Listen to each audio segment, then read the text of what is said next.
Well, Charles, the Florida Citrus Hall of Fame has two things that they do. Number one, they recognize individuals that have made significant contributions to the industry, and they induct them into the Hall of Fame. And we have a wall at Florida Southern College and all that. But the second thing that the Citrus Hall of Fame is doing is we're trying to tell the story of the Florida citrus industry through oral histories, basically talking to people, getting stories that aren't going to find in a newspaper and kind of hard to dig up. So we've been doing this for a number of years and putting them online, so if you want to go back and you can see some people that we've talked to. So today you and I are going to visit a little bit about Umatilla Fruit Company, the citrus industry in this area and what's happened after the freezes and so forth. And before we start, we have to let people know who we are. So we look at the camera and we tell them our name. And so I do John Jackson, John Jackson. This is my friend Charles Calhoun, Calhoun. Now we're off and running. Now, one of the objectives I want to do this morning, Charles, is to talk a little bit about Umatilla Fruit Company. One of the ways that we're also going to tell the story of Lake County citrus is we're putting up 4-foot by 4-foot aluminum signs around the county that have pictures of crate labels on it. And in today's technology, you can take a smartphone and scan a code, take you to a website. One of the labels is Red Warrior, and that was Umatilla Fruit Company's label. There's also Little Warrior, which has a cute little boy as a label. And I believe that cute little boy was you. And then they had a couple of others. So first of all, tell me a little bit about your history. We were talking earlier, and I know that you went away for school, but were you born in Umatilla? Yes, I was. I was born on Central Avenue in Umatilla in my grandfather's house on New Year's Eve, 1932, 11:15 in the night. And so you were, as a child, you grew up in Umatilla. You went to the elementary schools here? Solid Umatilla citizen. Okay.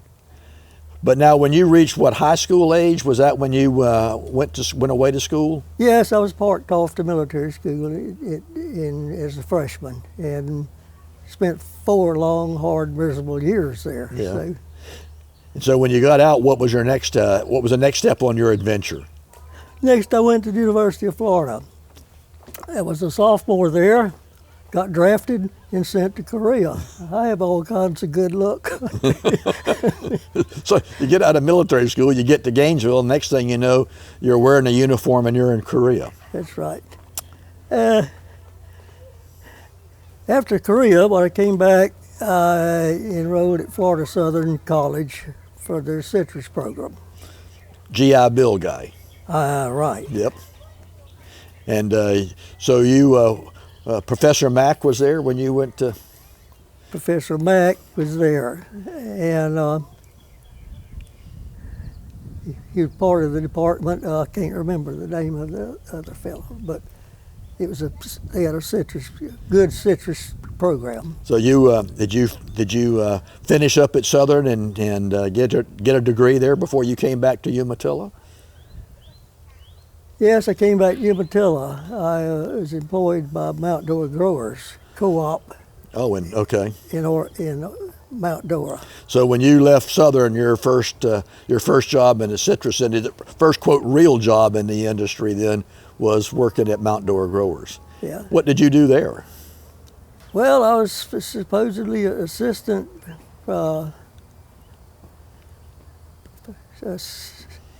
In the Grove? Did you were a production in the Grove or the packing house? Big.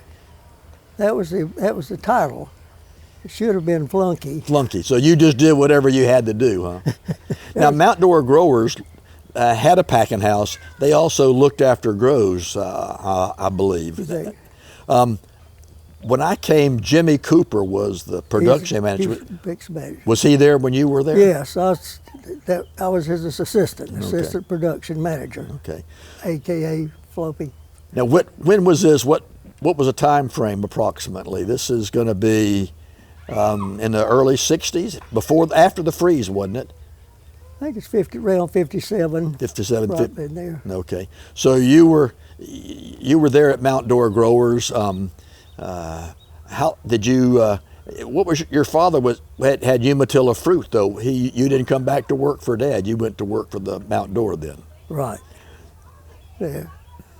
And it was a seal suite outfit, and then the packing house was a.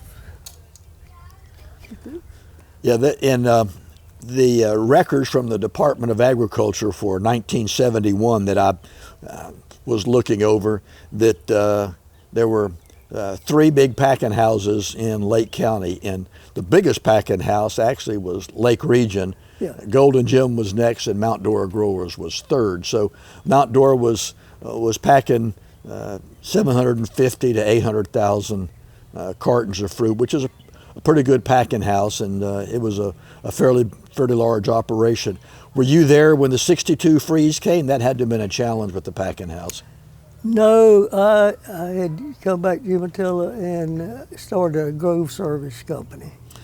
So you came in and set up a business for yourself, and you were looking after groves. Umatilla grove service, and that's what I did until the big freeze. Okay. So you were talking earlier that if you ran a grove service in Umatilla, that you ended up looking after groves that were in the city. So Umatilla, we were talking, was all citrus. So there were groves within the city limits? Oh yes. Hundreds of acres actually. But I took care of groves all the way from Pearson to Lady Lake to Sorrento to Pittman. And so you spent a lot of time on the road. Absolutely. Yeah.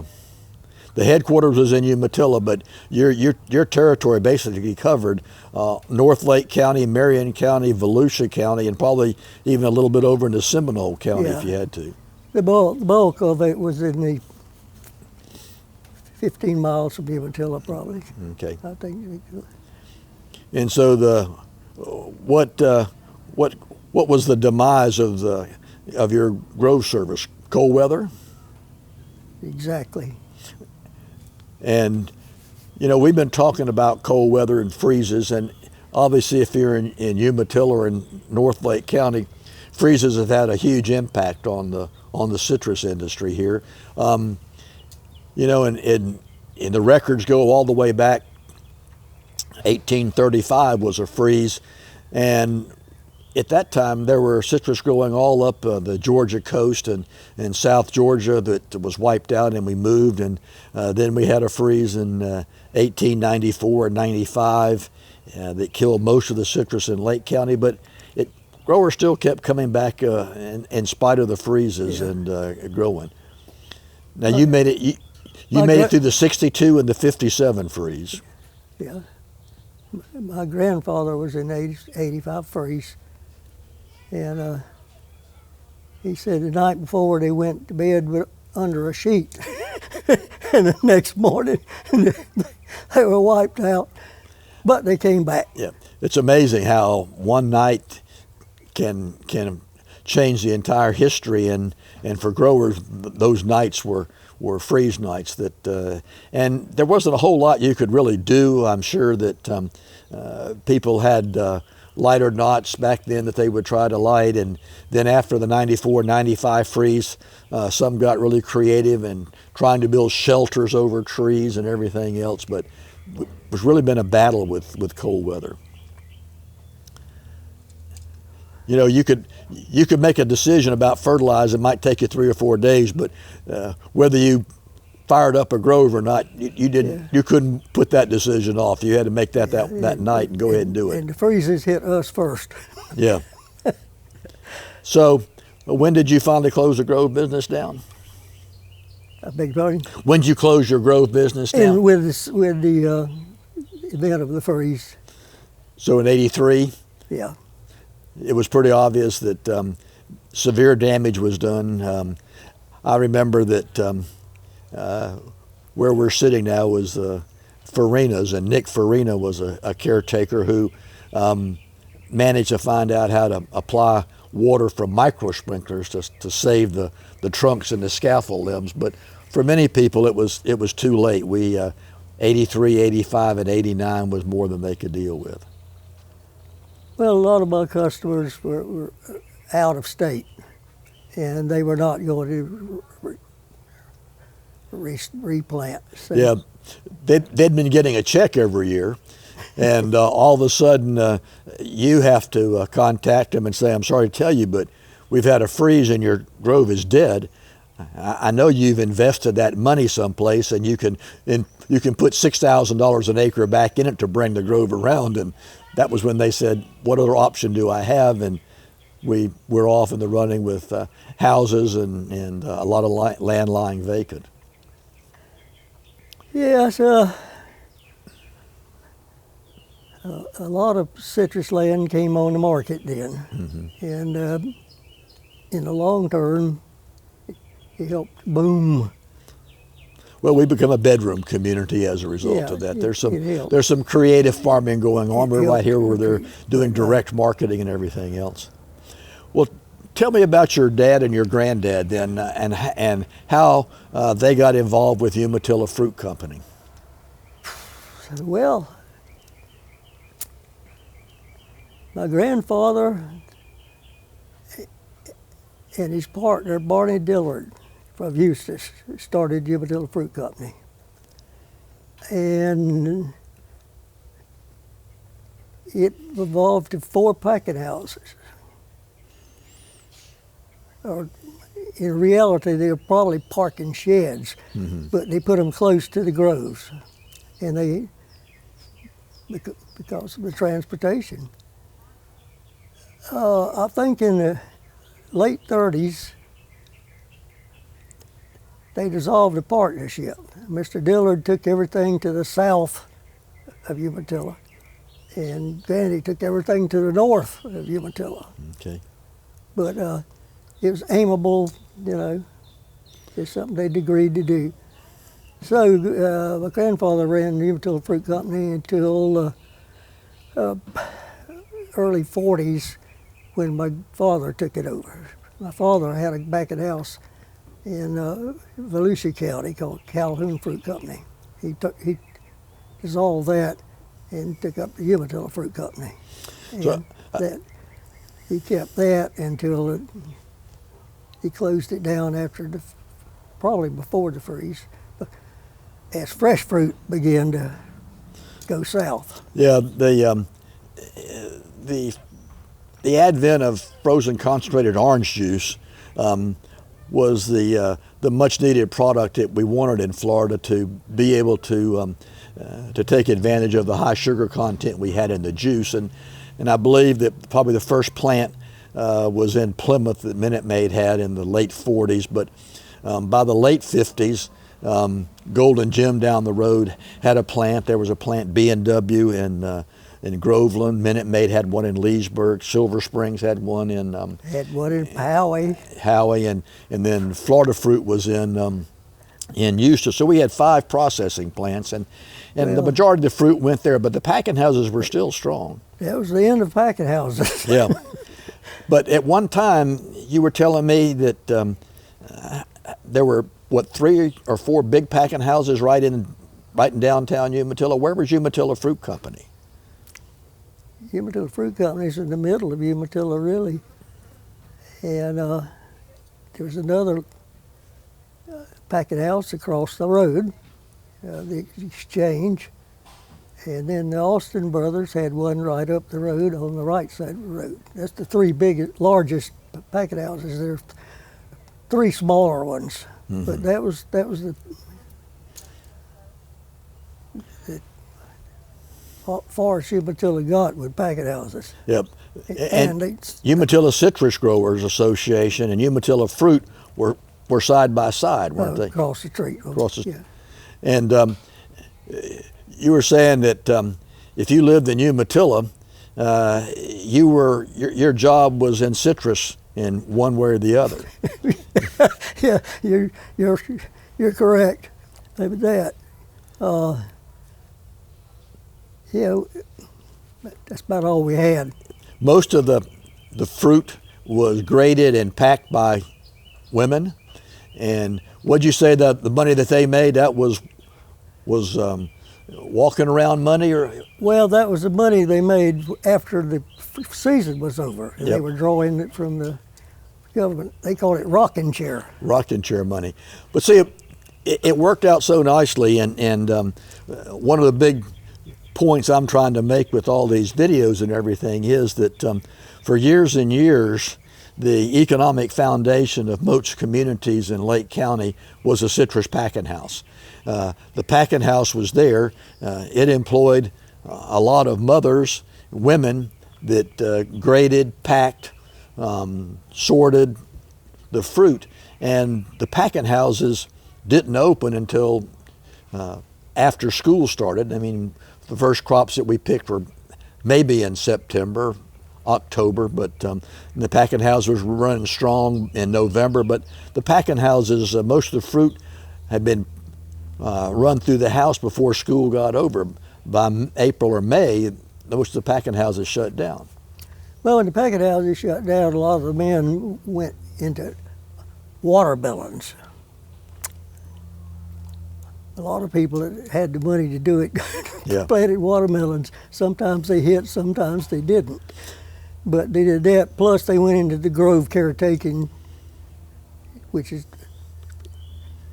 But and so the citrus was it, because the packing house provided the jobs, the grove care provided the jobs were in harvesting, and the money that they made was the money that supported the grocery stores, the gas station, the hardware stores, and everything else. So everything kind of rotated around citrus, not only in Umatilla, but most of the communities in Lake County.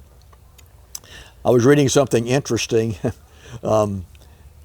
that Ray Gunther's sister wrote an article on packing houses in Umatilla back in 2004, I believe, and was talking to some people, and on Friday nights, some of the packing houses would let the kids roller skate upstairs, and I guess upstairs is where they put the boxes together, and so you move the kind of boxes back, and you got a big open area, and the kids would roller skate. So not only was a packing house a place for economic opportunity, it was also a place that the kids could go.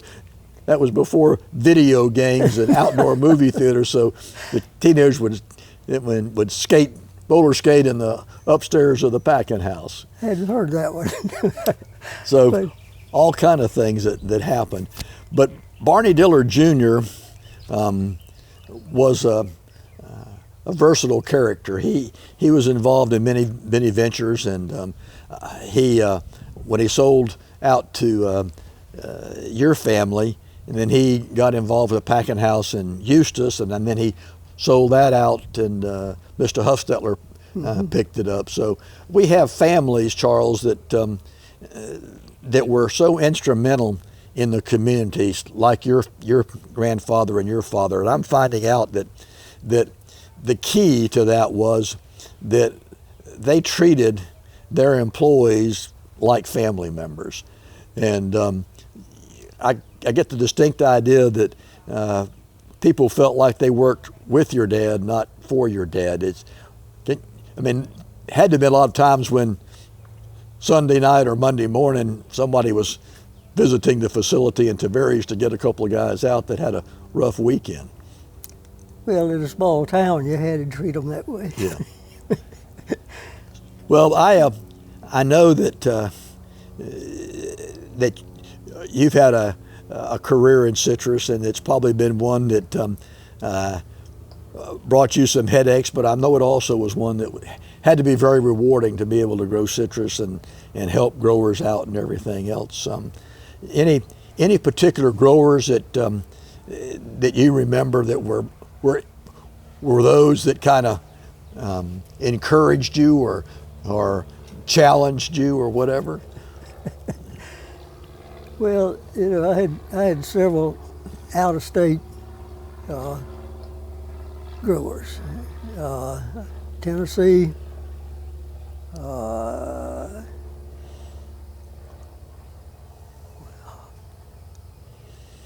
Now, when you Tennessee, Georgia, most of them are in the southeast Georgia.